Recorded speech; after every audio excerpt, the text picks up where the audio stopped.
Soulagement à Vibiton, dont parle la maman d'Alexia Fouillot, aussi peut-être parce que même si elle n'a pas obtenu toutes les réponses qu'elle voulait entendre, elle a pu poser toutes les questions qu'elle voulait poser. Elle a occupé une place très importante au cours de ces 6 jours d'audience, une place particulière même pour les parties civiles.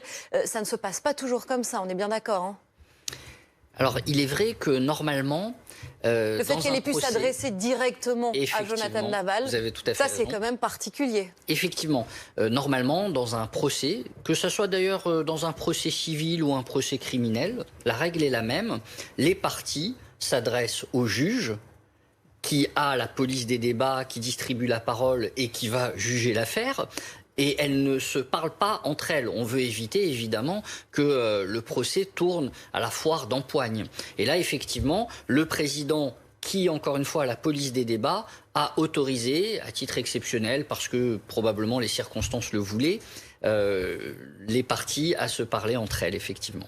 Amélie Rosic, je rappelle que vous êtes à Vesoul et que vous aviez suivi donc ce procès pour BFM TV. Vous vouliez revenir justement sur ce face-à-face entre Jonathan Daval et la maman d'Alexia Fouillot, qui restera l'un des temps forts, bien sûr, de cette semaine, hein.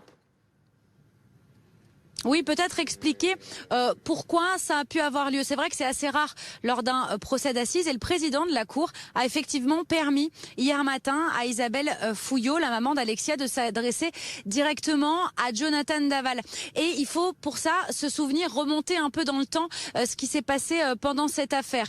Donc le moment où Jonathan Daval déclare la fausse disparition de son épouse, ensuite il se passe 3 mois, il est placé en garde à vue et il passera aux aveux lors de cette garde à vue. Et puis, des mois plus tard, parce que je voulais sortir de prison, a-t-il dit pendant le procès, il invente une théorie d'un complot familial qui serait à l'origine de la mort d'Alexia Daval et il accuse d'ailleurs son ex-beau-frère Grégory Gay à ce moment-là. Puis, la juge d'instruction reçoit dans son bureau Jonathan Daval et Isabelle Fouillot avec leurs avocats respectifs et c'est à ce moment-là que Jonathan Daval arrête son mensonge finalement et c'est au moment où ils sont les yeux dans les yeux avec Isabelle Fouillot et qui lui pose des questions et qui lui dit mais Jonathan, pourquoi tu parles de ce complot familial? Et à ce moment-là il s'écroule, il se met sur ses genoux et il lui dit pardon, je suis désolé. Et à ce moment-là d'ailleurs il s'enlace, ce qui est quand même assez particulier. Et donc on sent bien que Isabelle Fouillot elle avait une relation en tout cas avec Jonathan Daval très proche. D'ailleurs Jonathan Daval l'a appelé à plusieurs reprises maman, ce qui est quand même pas rien. Et donc c'est peut-être pour ça que le président de la Cour, à ce moment-là, hier matin, lui permet à Isabelle Fouillot de s'adresser directement à Jonathan Daval, peut-être pour obtenir plus, ou en tout cas pour obtenir autre chose, parce que tout au long de ce procès, Jonathan Daval a dessiné son scénario. Il a expliqué que s'il était passé à l'acte, c'était pour une dispute de trop. Mais vous l'aurez bien compris, aucune des parties civiles n'a cru dans cette théorie. Et ce qu'a tenté de faire Isabelle Fouillot à ce moment-là, c'est d'obtenir, nous dit-elle, la raison intime. Et donc elle lui a dit, est-ce que à ce moment-là, peut-être Alexia voulait te quitter? Est-ce que c'était la rupture qui t'a fait peur? Mais Jonathan Daval, lui, est resté dans le scénario qu'il a dessiné tout au long de ce procès et qui restera sa vérité puisque seul lui peut savoir ce qui s'est passé exactement ce soir-là. À Vibiton, 25 ans de prison, Jonathan Daval reconnu coupable du meurtre de sa compagne. C'est beaucoup pour une affaire de ce type, c'est normal. Qu'est-ce que dit ce chiffre ?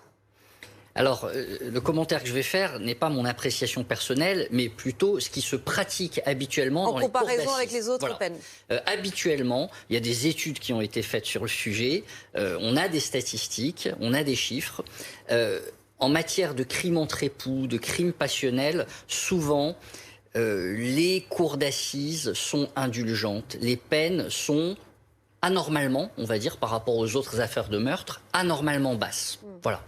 Et effectivement, 25 ans, déjà la peine qui était requise de perpétuité est une peine qui d'habitude n'est pas prononcée par les cours d'assises dans ce genre d'affaires, et la peine de 25 ans qui a été prononcée n'est pas habituelle. Alors pourquoi ?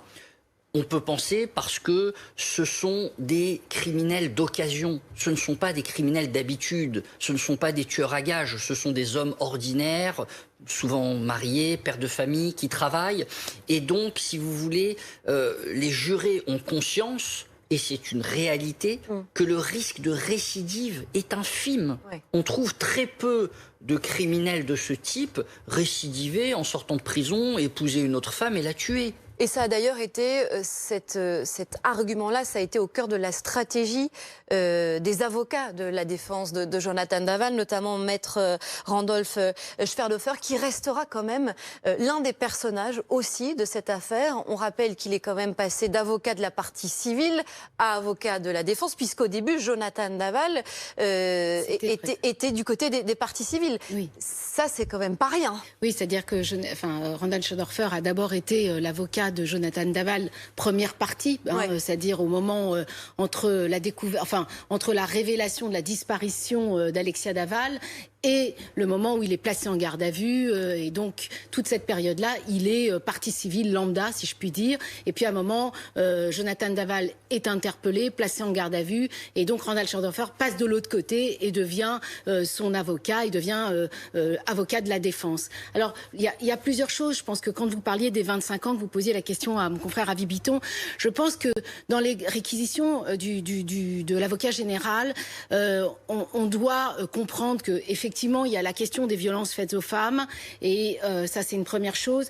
Mais il y a aussi tout le contexte de cette histoire, c'est-à-dire justement le fait que Jonathan Daval, s'il avait commis ce meurtre et qu'après il était allé se rendre à la gendarmerie, ça aurait été autre chose.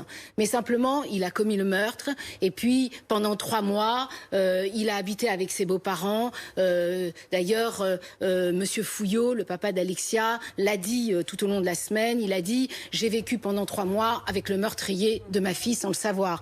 Et on a vu d'ailleurs dans l'attitude de Monsieur Fouillot et dans ce qu'il pouvait dire, c'était assez touchant parce qu'il... Ces parents-là, c'est ce qu'on disait tout à l'heure quand vous dites, il l'appelait, par exemple, il appelait Madame Fouillot maman. Il y avait, si vous voulez, à la fois cet attachement réciproque et en même temps, Monsieur Fouillot, à un moment, dit, moi, je me souviens de Jonathan lorsque on était à ses côtés, on était ses beaux-parents, on avait une vie tranquille.